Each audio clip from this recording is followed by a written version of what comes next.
Bonsoir, bonjour. J'espère que tout le monde va bien, mais aujourd'hui, je parle français, mais je commençais à parler français mercredi. Parce qu'aujourd'hui, en réalité, c'est mercredi, mais je commence à faire les vidéos aujourd'hui parce qu'on est dans le Merlimont, que c'est très joli. On est à les Champs de la Manche. La Manche.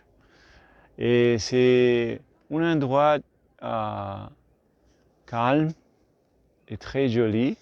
Et maintenant, la marée est bas. So, on est exactement dans le même endroit qu'on était avant. Il y a de l'eau ici avant. Et maintenant, il n'y a pas de l'eau. Je pense que c'est marron et c'est très joli aussi.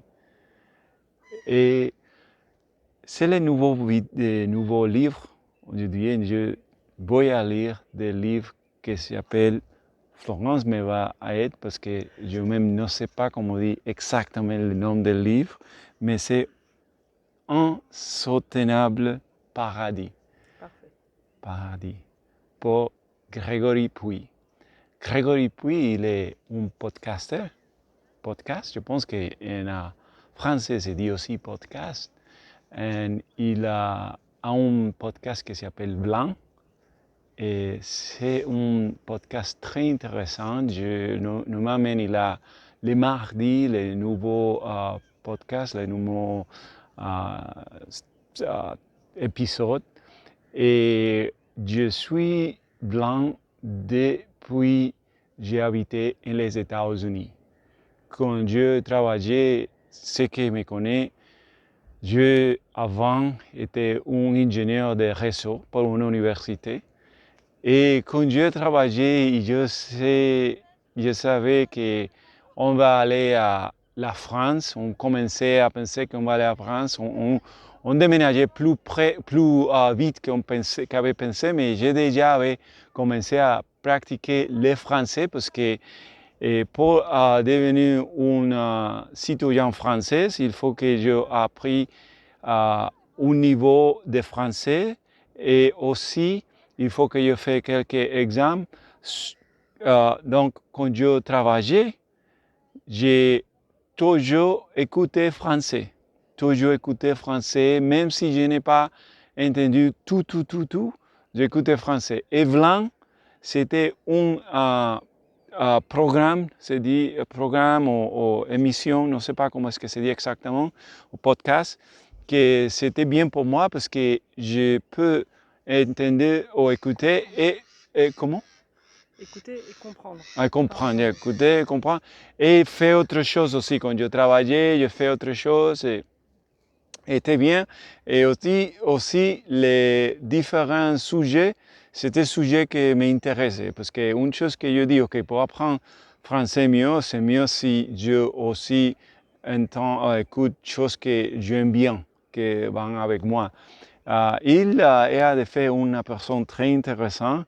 De temps en temps, je suis en Instagram, et une fois, je ne sais pas si c'est lui, une fois c'était lui parce qu'il était voix, mais les personnes répondent, merci, quelque chose, c'est bien. Il y a une personne, je ne sais pas, parce que en anglais, il y a un nom qui s'appelle, en anglais, on dit down to earth person. En espagnol, on dit una persona sencilla, una persona, il est comme ça, je ne sais pas, mais il est une célèbre personne. Bref, je veux lire son livre. Il a un livre qui s'appelle, que j'ai acheté avant, et déjà, j'ai essayé de lire, mais en réalité, Florence le livre pour moi, parce que quand le livre sortit, aussi, on habitait encore en les États-Unis, en la nuit, Florence m'aide à le lire. C'était le même qui passait avec le Petit Prince, mais Insoutenable Paradis était un peu plus difficile pour moi de lire. Et Florence m'aide à lire, mais maintenant je le vois lire encore. Je le vois lire avec vous. Je le voudrais lire parce que aussi le sujet, c'est un sujet qui c'est près à moi parce qu'il parle de mon opinion, c'est le dilemma de la human being, comment se dit en France, des êtres humains avec les planètes. C'est très intéressant, c'était ce que j'ai compris. Et c'est pourquoi, parce que maintenant, beaucoup de choses passent dans les planètes qui sont très mauvaises pour les planètes. Et je pensais que, ok, peut-être ce livre c'est bien, et aussi Grégory Puy, c'est un, non sais pas, cool guy peut-être, non sais pas. Mais bien, oui. Je vais commencer à lire le livre, il va aller doucement, et aussi, s'il vous plaît, comprendre que mon français, ce n'est pas top, comme vous connaissez, et je lis exprès comme je le lis, parce que je ne pense qu'il va se faire bien si je fais un montage seulement quand je lis parfaitement les mots et quelque chose comme ça, parce que ça n'est pas moi. En réalité, je vais lire exactement, quelques mots corrects, quelques mots vous va dire, je ne sais pas qu'est-ce qu'il dit dans ces mots. C'est part de ce que je voudrais transmettre quand je fais les jeudis français ou les jours que je parle français. C'est ça, de comprendre que, il essayait de parler français, pas en réalité, pas français. Mais c'est ça, c'est qu'il faut que je essaye de parler de sincérité de mon corps en français, quelque chose, mais juste avec le petit vocabulaire que je sais, avec les choses que je sais, les mots que je dis incorrects, les grammaires que je dis incorrects, toutes les choses que je dis incorrectes. Peut-être vous me comprenez. J'espère que vous l'aimez bien le livre. Je pense que c'est un bon livre. Et maintenant, je vais commencer. Et ciao. À ma mère, mon frère et fou mon père. Introduction. Je suis dans un train qui me menait de Paris à Lyon. Le TGV avance au rythme de nos vies, à toute vitesse. 222 km/h en moyenne pour être précis. Et l'ingénieur Elon Musk et son projet Hyperloop travaillaient à la création d'un train sous vide permanent d'accélérer et d'accélérer à une vitesse encore plus forte, de plus de 1100 km/h. C'est pratique et j'ai apprécié cette accélération permanente. Ce serait mentir que d'affirmer l'inverse. Mais j'ai la sensation que tout va de plus en plus vite. Les idées, les expériences, les échecs, les relations amoureuses. On ne prend même plus le temps de regarder les personnes dans les yeux.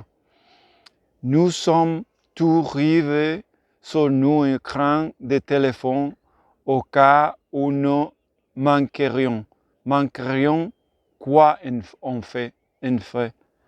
J'ai étudié à Marseille et déjà il y a 20 ans, j'ai m'interrogé sur le temps comme facteur clé de succès du sujet de mon mémoire de fin d'études.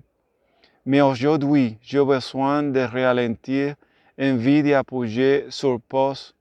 Je ne suis pas en burn-out, mais je crois que cette vitesse folle nous conduit à prendre des décisions qui ne sont pas les bonnes, nous fait passer à côté de l'essentiel.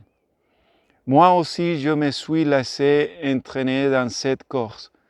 Je me suis émancipé de le travail. Après une prépa HEC, puis une grande école de commerce, j'ai travaillé dans le marketing pendant des années pour finalement créer ma propre entreprise. J'ai donné beaucoup de conférences pour les comités de direction de grandes sociétés du CAC 40, j'ai réalisé ce rêve de gosse de vivre à New York City. Et puis, en parallèle de mes activités, j'ai commencé à donner des cours à l'Université de Paris Dauphine ou à HEC, entre autres. Bref, j'ai couru après une carrière, j'ai couru après l'expérience, j'ai couru après la consommation. J'ai été cette personne qui voulait acheter le dernier iPhone parce que 11 c'est franchement mieux que 10 et je suis toujours cette personne à certains égards. Je viens d'un milieu modeste et je me suis battu pour réussir mes études, améliorer pour mon pouvoir d'achat. Je suis à la lettre l'image qu'on me projetait de succès et qui normalement devait m'apporter la bonheur promis. Moi aussi, j'ai voulu la voiture qui va vite. J'ai souhaité être ce mec sur un jet au milieu d'une belle mer translucide. Après tout, c'est ce que l'on me montre en permanence comme la recette de bonheur dans les médias, les séries, les films, les chansons, les pop, etc. Et je trouve cela pour le moins insupportable que l'on vienne ensuite me culpabiliser parce que j'essaie de suivre le récit que l'on me raconte depuis mon enfance et les découvertes de Monopoly. C'est à en devenir schizophrène car la société continue de me réserver cette recette du bonheur tout en me culpabilisant en permanence d'essayer de l'atteindre. On me dit que consommer à outrance c'est mal, qu'avoir une voiture c'est mal, parce que ce n'est pas responsable dans notre rapport à la nature. Alors, bien sûr, moi aussi, j'ai lu des livres de développement personnel et je sais que le bonheur est ailleurs. J'ai, moi aussi, cherché des sens à ma vie. Ma conscience écologique s'est éveillée. Mais, en même temps, que puis-je faire à mon petit niveau? Pourquoi l'effort écologique me reviendra-il quand les autres profitent dans se poser des questions? C'est anxiogène. J'ai la sensation que je respire, je le fais mal et que cela impacte l'environnement. Les enjeux climatiques et de manière plus claire les différentes crises que notre société traverse me mettent face à mes contradictions. D'un côté, mon incapacité individuelle à reconnaître à mon confort, l'autre, la certitude de l'autre, la certitude que ne rien change, c'est faire un choix dramatique. D'ailleurs, puis-je avoir une conscience écologique sans être militant? Pour les quelques climato-sceptiques qui pourraient lire ces lignes, la réalité est que le réchauffement climatique est l'une des crises que nous traversons, mais la problématique est plus complexe et nous devons y faire face. On peut ici se référer aux ruptures décrites par l'efficient et philosophe français Marc Halevi. Une rupture écologique, bien sûr, avec la raréfaction des ressources naturelles et le réchauffement climatique. Une rupture économique avec un modèle consumériste qui est allé beaucoup trop loin parce que nous a conduit à détruire les autres êtres vivants et même à impressionner par nos déchets ou nos méthodes de production ce que nous mangeons. Une rupture technologique et avec elle beaucoup de projets, mais également des liens entre les humains qui sont en train de disparaître et une solitude grandissante.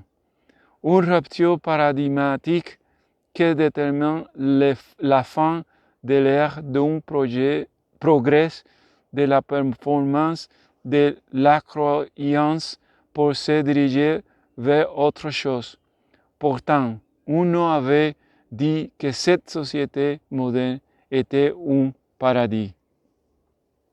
Je vais arrêter là et j'espère que l'introduction déjà attrape l'attention de vous et je lirai encore la prochaine semaine, jeudi, que je parle français. Ciao!